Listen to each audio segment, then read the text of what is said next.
Welcome into Locked On Wolves on this Friday. Today on the show, more Ben Simmons talk, the latest rumors. There's a new ESPN report with a few more details about where the Ben Simmons saga stands currently, as well as some new odds from our friends at betonline.ag regarding where Simmons might end up this year. And then I want to get into some potential Timberwolves starting lineups and kind of debate what the lineup could ultimately look like at the start of the season. You're Locked On Wolves. Welcome in to the show.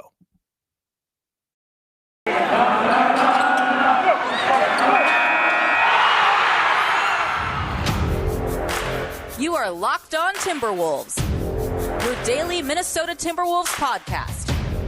Part of the Locked On Podcast Network. Your team every day.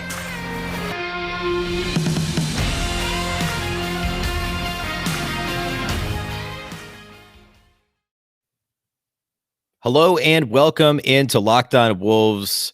My name is Ben Beecken. I'm the host of Locked On Wolves. I'm also the co-editor of Dunking with Wolves, the Timberwolves site on the Fansided Network. Happy Friday, everybody. Happy weekend. Today on the show, more Ben Simmons news. And it's really more of an update than anything else. ESPN's talking about where the saga stands, what we know, what happens next. So I want to get into that. And then also some odds that our friends at betonline.ag put out actually just on Thursday regarding where Ben Simmons will start next season. So I want to cover all that here in the first segment. And then I want to get into potential starting lineups for the Timberwolves this year. And it's something I talked about on Josh Lloyd's Locked On Fantasy Basketball podcast on Monday this week, my projected Timberwolves starting lineup. But there's also a couple of alternate versions that I think, or I should say alternate versions that I'd like to discuss. What could the starting lineup look like? What are some twists on maybe the obvious starting five that Chris Finch could trot out? How could it look differently this season? So that'll be today's show. And then we'll, of course, be back next week as we inch ever closer to the start of training camp. A reminder here off the top of the show that you can follow this podcast anywhere you listen to podcasts. Of course, that includes Apple as well as Spotify, Google Podcasts, as well as the all-new Odyssey app. And, of course, now on YouTube as well. This is week 2 of YouTube. I think this is episode 6. That will be on YouTube. So if you're not already watching on YouTube, you can do that. If you prefer not to see my face when you listen to the podcast, you can listen anywhere you get podcasts for free. You can also follow the show on Twitter at Locked On T-Wolves. Don't forget the T, and at Beecken with 2 B's, 2 E's, C-K-E-N.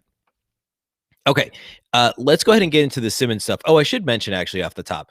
You'll remember last fall, the Timberwolves went to I guess it wouldn't have been last fall because that was the in between, I don't know, we're still in the pandemic, the leading out of the 1920 pandemic shortened season into the 2021 pandemic shortened season. But fall of 2019, of course, there was the Bahamas. The Gerson Rosas era started with the Timberwolves taking a trip to the Bahamas in September, October that year. And I guess it was September. Now the team's in Miami. Of course, Alex Rodriguez, new minority owner of the team, along with Mark Lowry. Rodriguez has a home in Miami, of course, and he had the team, the staff, the Timberwolves, the actual Timberwolves team Twitter account was all over it, still is all over it. And there's plenty of pictures and videos of workouts, on-court workouts, beach workouts in the gym, etc. And then there's also some content from, basically group photos of the entire group down there. And it really looks like basically everyone's there. Of course, there was some speculation reading too much into the first few photos, who was there, who wasn't, but now we see in the full photo, basically everyone was there, or still is there, I guess, in Miami. So that's a kind of a fun thing to keep tabs on. I don't know that there's anything really like scandalous at this point that we can surmise from those photos, from the social media posts at this point. But that's just a fun note off the top. If you're listening to this, I'm sure you saw it all. But as of this recording, they're all still done in Miami. We'll see if anything comes out of that in terms of, additional rumors. If we find out somebody wasn't there for whatever reason, at this point, it just looks like a fun trip, a good pre-training camp thing. They'll all, I'm sure, take a couple weeks off, maybe go back and see family, take a final vacation before training camp starts here in just a couple of weeks. Okay. So the Simmons stuff. ESPN has an article, and this was, it's not an insider article, so it's over at ESPN.com. This was put out on Thursday from Tim Bontemps and Bobby Marks. Of course, Bontemps, a longtime reporter on the East Coast. Bobby Marks, the former front office, I guess, the lead front office guy in New Jersey / Brooklyn for quite some time. And together, obviously, both fantastic reporters. Bontemps on the media side, Marks on more of the basketball side. So there's an article over at ESPN.com called Everything We Know and Don't Know About Ben Simmons, the Philadelphia 76ers, and their trade impasse. there actually isn't that much new in here. Basically, they talk about how we got here, the disagreement between Simmons and Doc Rivers. Doc Rivers essentially kind of sort of throwing, not kind of sort of, he did throw Ben Simmons under the bus when asked if Simmons could be the point guard on a championship team after the Game 7 loss, and he said, I don't know the answer to that. It talks about how something I've said on the show, that Daryl Morey hasn't pulled the trigger on a trade because we know what Daryl Morey does, right? He's a star hunter. How many stars did he cycle through in Houston trying to find the right combination, and how many times was he close? Was that a close but no cigar situation with the Houston Rockets? Daryl Morey wants a Damian Lillard, he wants a Bradley Beal, he wants a star caliber player. And I know there's fans saying, "What about D'Angelo Russell?" D'Angelo Russell, and again, I've said this before. Yes, you could argue he's a star, but he is not a star caliber superstar type player. Despite the fact he's paid like one, he is overpaid for what he's able to provide. And I don't want to turn this into a tangent on D'Angelo Russell. And I really like D'Angelo Russell. I think he's a ton of fun to watch. Daryl Morey doesn't want D'Lo on a max contract. If he was paid, half his salary, sure, I'm sure that would be more attractive. But Philadelphia was the number 1 seed in the East last year. They're trying to win right now. They're not trading Ben Simmons for 3 first-round picks and D'Angelo Russell. It's not happening. I don't think they're trading him for 3 first-round picks, D'Angelo Russell and Jaden McDaniels either. I don't think that that's enough, or that Philadelphia is going to think that's enough unless they really get backed into a corner. And so this article talks about that. It also mentions that Morey doesn't mind the awkward situations, and he's not just going to make a deal for the sake of making one. We know that about him as well. There's also the question of, will Ben Simmons really consider not reporting to training camp? At this stage, it appears as though the answer is yes. And that's at least what Simmons and his representation told not the Clippers, the Sixers. Doc Rivers told the Sixers front office and Doc Rivers and others a couple of weeks ago, and the Sixers ownership when they met on the West Coast. And there's some comparisons to Jimmy Butler in here. I've addressed this before. Yeah, there are some similarities. I think the main difference is Butler was headed into his final year on his contract. Simmons has multiple years left. He's also not yet in the prime of his career. Butler was squarely in the prime of his. It's not quite apples to apples, but the idea of showing up to training camp and making a stink and not playing nice is certainly one that Timberwolves fans are familiar with when it comes to what Jimmy Butler did here a few years ago. Basically, I thought the most interesting thing was kind of the closeout here was the relationship between Simmons and Joel Embiid. And Embiid, remember, tweeted some cryptic stuff a week or two ago, a couple weeks ago now, I guess. And then there were some stories. I think ESPN ran a story about the status of the relationship between Embiid and Simmons. Certainly seems as though there's been no love lost at times throughout their tenure together in Philly. And we're going on almost 5 years now that they played together, and or I guess a little over 4 years. And Embiid said last week, he tweeted, I love playing with Ben. Stats don't lie. He's an amazing player. We all didn't get the job done. It's on me personally. I hope everyone's back because we know we're good enough to win. And this was also around the time the Sixers wanted to smooth things over with Simmons when they went and met with him on the West Coast. But apparently, according to this article and other reports out there, Simmons and his representation and Clutch Sports just wanted to be done with it, right? I mean, they don't want to be in Philadelphia anymore. We've even heard that that Clutch has said that they want, Tyrese Maxey. Rich Paul and Clutch have said they want Tyrese Maxey traded as well. So we'll see if that comes to fruition.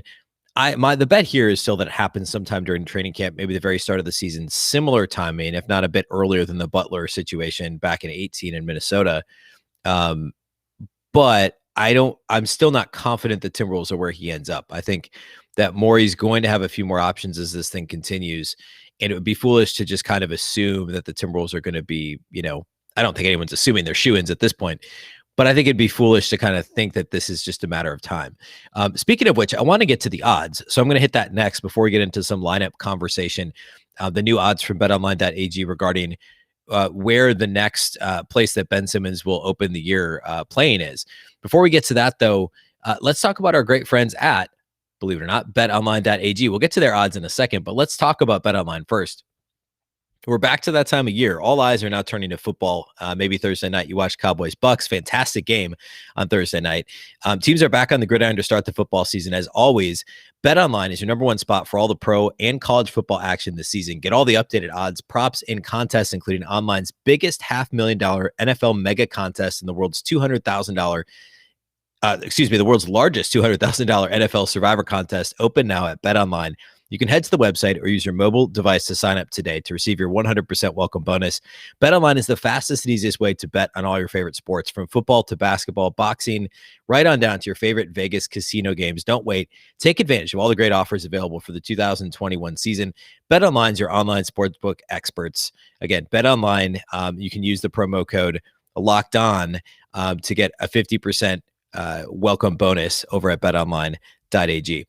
Let's also talk about DirecTV, also new friends here of the program. Does this sound familiar? You've got a device that lets you catch the game live, and this is a common football season thing, at least for me. You've got a device that lets you watch the game live. You've got another one that lets you stream your favorite shows. You're watching sports highlights on your phone. And of course, you have your neighbor's best friends log in for the good stuff. Of course, I don't do that. But that's, I'm sure, a situation that many people are in. Well, I want to tell you about a simple way to get all the entertainment that you love without the hassle, and a great way to finally get your TV together. It's called DirecTV Stream. It brings your live TV and on-demand favorites together like never before, so you can watch your favorite sports, movies, and shows all in one place. That means no more juggling remotes, no need to buy another device ever again. And the best part is that there's no annual contract at all. So get rid of the clutter and the confusion. Get your TV together with DirecTV Stream. You can learn more at directtv.com. That's directtv.com. Compatible device required, and content varies by package. Oh, also, it's Friday. I forgot to mention this off the top of the show.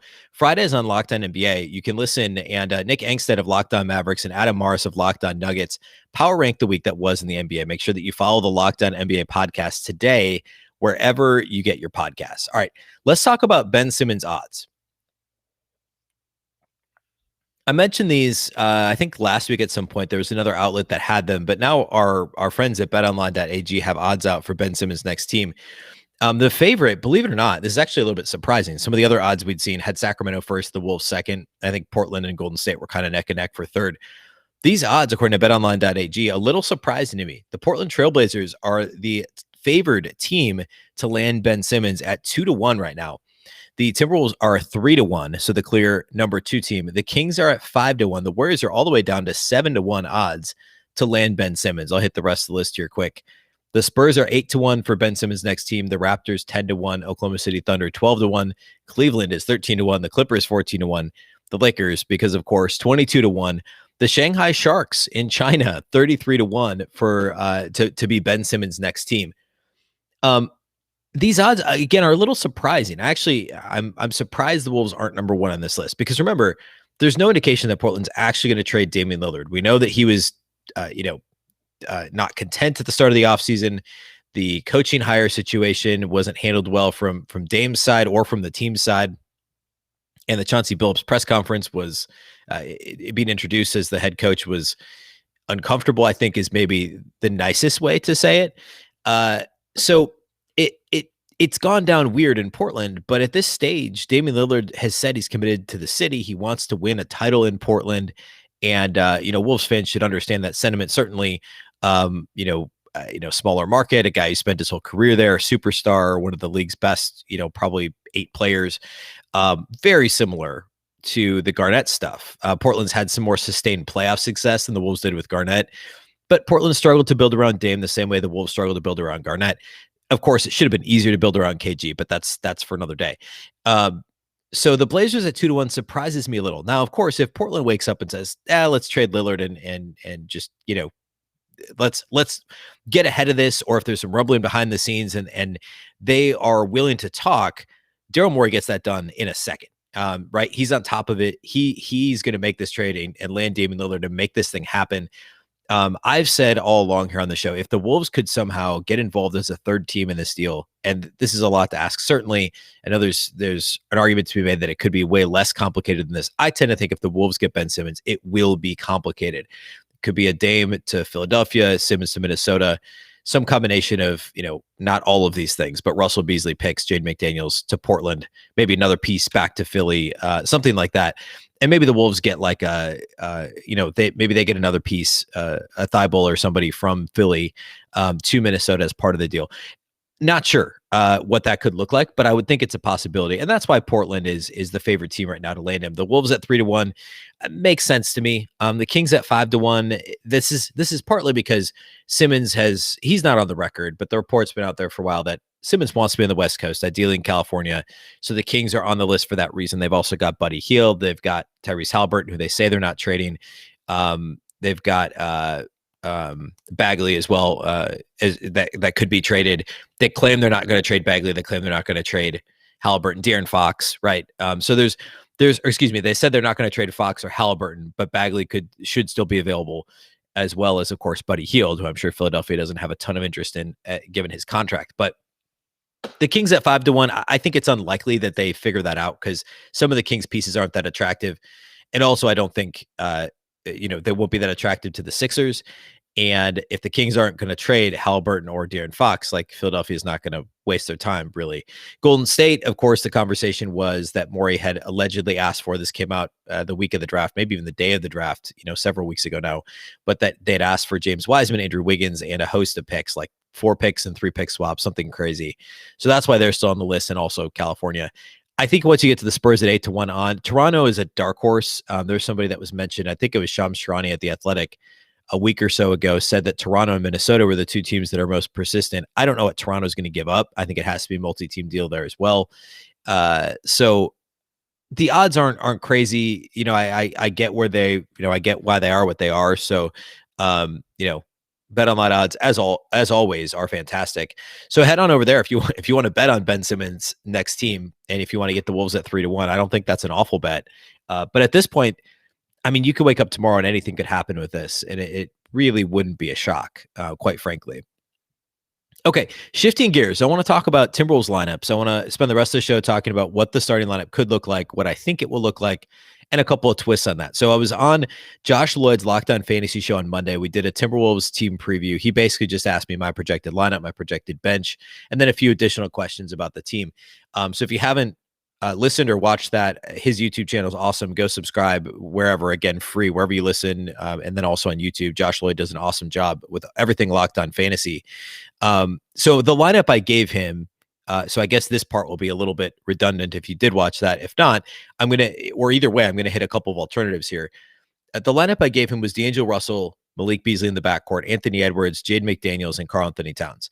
That's the obvious, quick reaction. Almost any Timberwolves fan would give you those 5 to be the starters.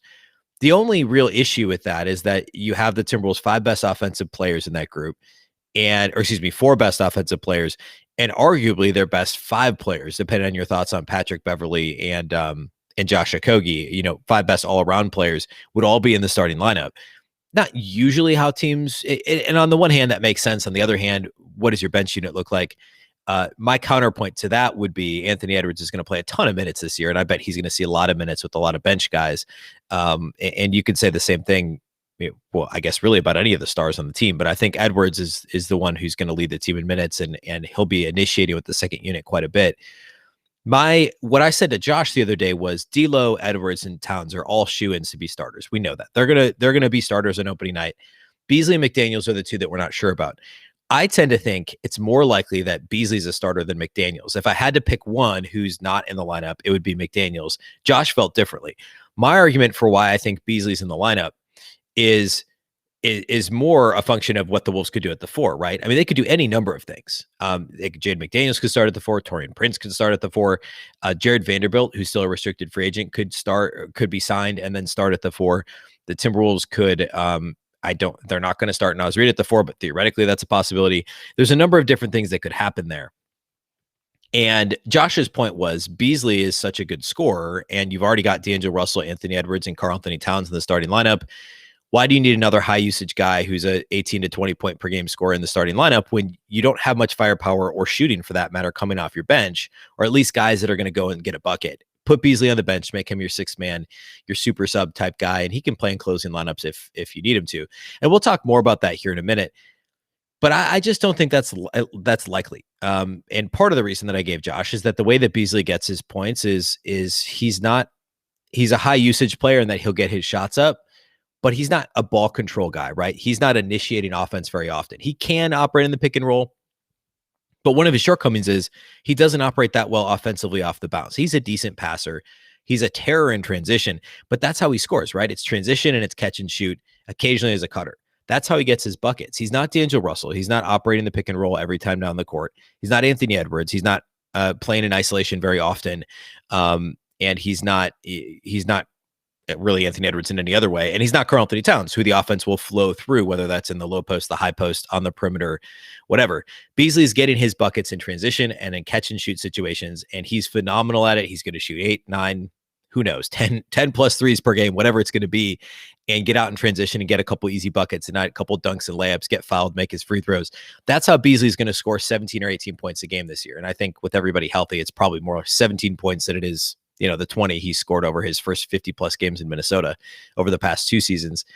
But that's my reasoning for why Beasley's still in the starting lineup, because why would you not play your best guys the most minutes? You can stagger them with the reserves if you want to. And Beasley's not a super ball dominant guy. As if that makes any sense, right? A high usage guy who's not very ball dominant, because when the ball touches Beasley's hands, it's going up, right?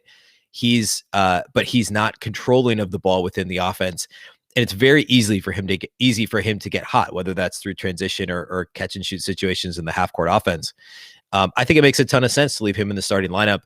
And then off the bench, I clearly thought more of Jalen Noel than Josh Lloyd does, and that's fine. But I think Timberwolves fans know that Noel could be that prototype 6-man type guy. And depending on how the rest of the offseason shakes out, who all comes back, Leonard Bolmaro officially signing, Jared Vanderbilt, Jordan McLaughlin, etc. We'll see how many minutes Noel gets, but he could play that 6-man type scoring role coming off the bench. So that's my most likely starting lineup. And I do think Beasley starts, and I think it's very likely McDaniels is the starting 4 as well. But there's 2 other lineup combinations I want to cover that I really like. So I want to get into that here next, and that'll be how we close out the show is those lineup combinations. First, though, let's talk about our friends at rockauto.com. This episode is brought to you by Rock Auto. With the ever-increasing numbers of makes and models, it's impossible for your local chain auto parts store to stock all the parts that you need. Why endure often pointless or seemingly intimidating questioning and wait while the person behind the counter orders the parts on their computer, choosing the only brand that their warehouse happens to carry? You have a computer with access to rockauto.com, both at home and in your pocket. Save time and money when using Rock Auto. Why would you choose to spend 30, 50, even 100% more for the exact same parts from a chain store or car dealership? RockAuto.com is a family business. They've been serving do-it-yourselfers for over 20 years, and their prices are reliably low. For every single customer, they have everything you could possibly need, from brake parts to tail lamps, motor oil, to even new carpet. Go explore their easy-to-use website today to find the solution for your auto part needs. Go to the rockauto.com website right now. See all the parts available for your car or truck, right? Locked On in their How Did You Hear About Us box, so they know that we sent you. Amazing selection, reliably low prices, all the parts your car will ever need. rockauto.com. Let's talk about Built Bar as well. Built Bar is amazing. If you are a protein bar person and haven't had a Built Bar, I'm sorry, you're making a mistake. Now's your chance to redeem yourself. Built Bars are fantastic. They're delicious. I have at least one every single day. I actually tried carrot cake with almonds the other day. One of the guys at my office had one, and I'd never tried that flavor because, of course, everybody's on the Built Bar train now. I tried it. It's phenomenal. Currently, mint brownie, cookies and cream. They've been not currently. They've been my favorites. Anything with coconut is phenomenal as well. If you haven't tried all the flavors, you can get a mix box. You'll get 2 of each of the 9 staple flavors of Built Bars. And again, not only do they taste great, they're also healthy. They're protein bars, right? Check out the macros in Built Bars. 17 to 18 grams of protein, calories ranging from only 130 per bar to 180 per bar, just 4 to 5 grams of sugar and 4 or 5 grams net carbs. All the flavors taste amazing, and they're all healthy. Plus, Built Bar is the official protein bar of the U.S. track and field team. Go to built.com. Use the promo code LOCK15. I did it literally today. I placed another order of Built Bars. Built.com, promo code LOCK15 to get 15% off your order.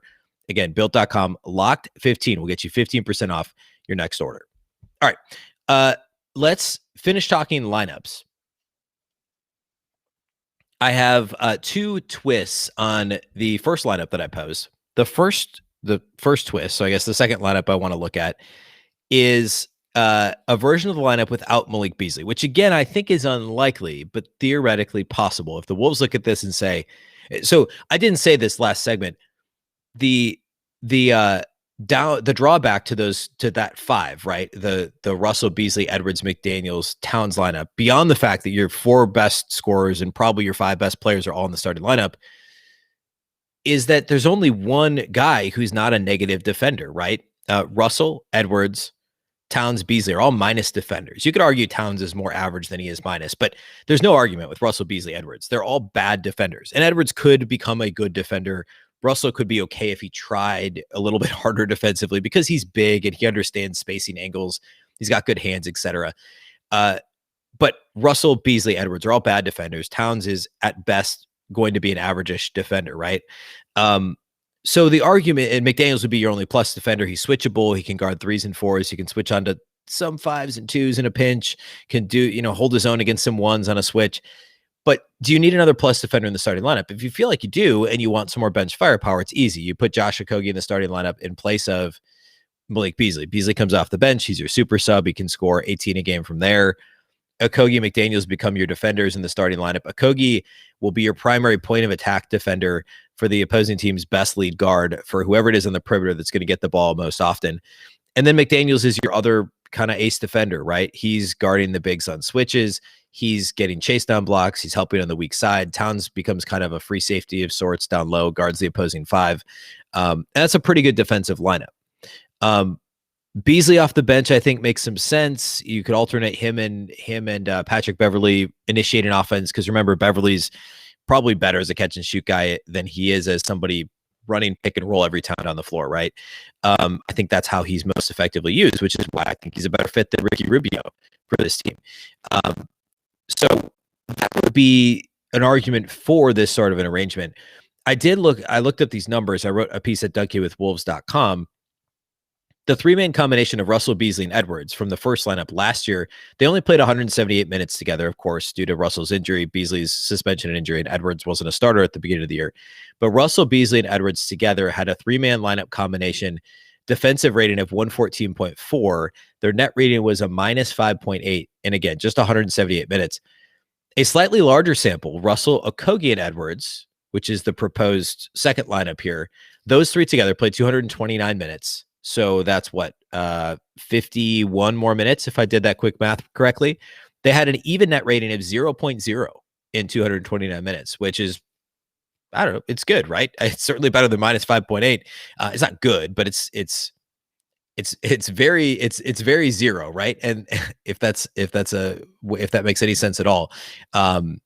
But Russell, Okogie, and Edwards showed promise together because, again, Russell is a good enough shooter. Edwards is a well-rounded enough offensive player who should become a better shooter. And Okogie's actually a pretty good cutter and a pretty good roller.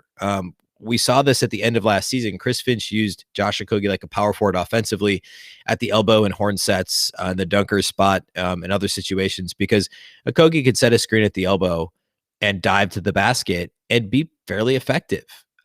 He's not bad in that situation. And in the dunker spot, he's athletic enough to be effective there. He basically was just hidden on the offensive end of the floor, but he's good enough defensively. He more than holds his own on that end of the floor. So there's an argument for this lineup with Beasley coming off the bench. You got Beverley, Beasley, and then some combination of probably Jared Vanderbilt, Leonard Bolmaro, somebody like that, Naz Reid coming off the bench as well. And that I think is maybe the least likely of the 3 I want to talk about right now. I think it's pretty clear Okogie is going to come off the bench and Beasley will start, in my mind. But this is one option. The final option I want to talk about is a little bit, it's weird in that it involves a player who's not actually on the roster right now, but it's D'Angelo Russell, Malik Beasley, Anthony Edwards, Jared Vanderbilt, and Karl-Anthony Towns. I actually think this is a more likely starting lineup than the one with Okogie. And I know it's weird because McDaniels isn't in the starting lineup, but the theory here is that the Wolves want to try and grow McDaniels' game a little bit more. They want to add some length to the bench unit. They want to add some offensive ability to the bench unit because Vanderbilt is not a good offensive player. He just isn't, but he's so good on the glass and he's such an energy guy and he's a plus-ish, slightly above average defender, all things considered.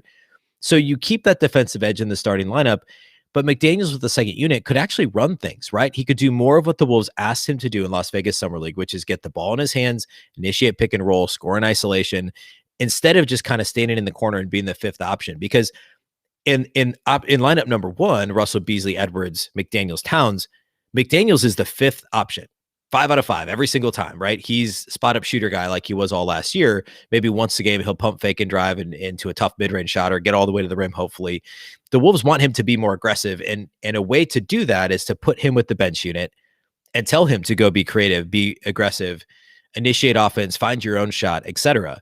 The biggest downside here is, again, defense in the starting lineup. Vanderbilt's not as good of an all-around defender as McDaniels. McDaniels is quicker laterally. He can guard threes. Vanderbilt can't really guard threes, and he's not big enough to guard true fives either. Not that he would be asked to because of Towns, but Vanderbilt is a little bit more limited defensively, right? He can guard fours, some threes, some fives, whereas McDaniels can guard fours and threes and some twos. If Vanderbilt was put on skates pretty frequently, frequently is maybe strong, but certainly when he was on the perimeter, when he got switched onto the perimeter last year, Vando was put on skates with some regularity. And while he's tenacious, a fantastic rebounder, much better rebounder than at this stage than Jaden McDaniels, certainly, you lose that defensive edge, or not edge. That's not the right word, because Vanderbilt plays with an edge. You lose. You just don't have a clear plus defender in your starting lineup, and that's dangerous. Your bench unit then has the firepower of McDaniels over Vanderbilt. You've obviously still got then, Josh Okogie. So you've got a couple of more defensive-minded guys with that second unit. Patrick Beverly and Jalen Noel are going to have to do more. Naz Reid's going to have to do more if you, if that's the second unit you run with. But the thought here is the Wolves would go with rebounding, energy, et cetera, to kick off the game. You let McDaniels grow with the second unit, and then your closing lineup probably has McDaniels in it anyway. You can't really have Vanderbilt, or for that matter, Okogie, on the court down the stretch of a close game because of their complete lack of offense. You could get away with it with the Okogie.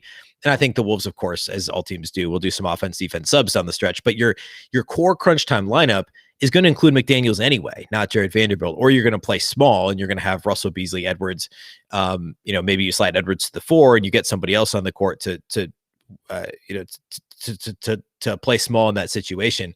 But I don't think just because Vanderbilt starts doesn't mean he's a crunch time guy. I don't think that would ever really be the case with this team. So that's my third lineup option, the alternative there to the starting lineup that I think is still most likely, frankly. Russell, Beasley, Edwards, McDaniels, and Towns, I think, is still the most likely place that this thing goes. So I think certainly whether or not Vanderbilt comes back, whether or not Jordan McLaughlin comes back, and then also assuming Leandro Bolmaro actually officially signs, it'll be interesting to see what this lineup looks like both on opening night and as the season gets going. So that'll be something we'll continue to watch. Obviously, once we get into training camp and preseason, we'll get some indication as to which way the Wolves are headed with this. All right. That's all we have on the show. We'll be back, of course, on Monday. Again, 3 shows next week, Monday, Wednesday, Friday. Otherwise, have a fantastic weekend. If you're not already following or subscribed to this podcast, please do. It's free and everywhere that you listen to podcasts. Of course, that includes Apple as well as Spotify, Google Podcasts, and also the all-new Odyssey app. And, of course, YouTube as well now, too. Again, this is episode number 6 on YouTube. Be sure to follow and subscribe there on YouTube. You can also follow on Twitter at Locked On T-Wolves, and my account is at Beecken with 2 B's, 2 E's, CKEN. A reminder that Locked On Wolves is, of course, part of the Locked On Podcast Network. Remember, the Locked On Network is your local experts on all the biggest stories. And also a reminder that Fridays on Locked On NBA, you can listen to Nick Angstead of our Locked On Mavericks pod and Adam Morris of Locked On Nuggets. They power rank the week that was in the NBA. Follow the Locked On NBA podcast today, wherever you listen to podcasts. That's all we have for you today. Once again, I'm Ben Beecken. This is the Locked On Wolves podcast, and we'll catch you next time.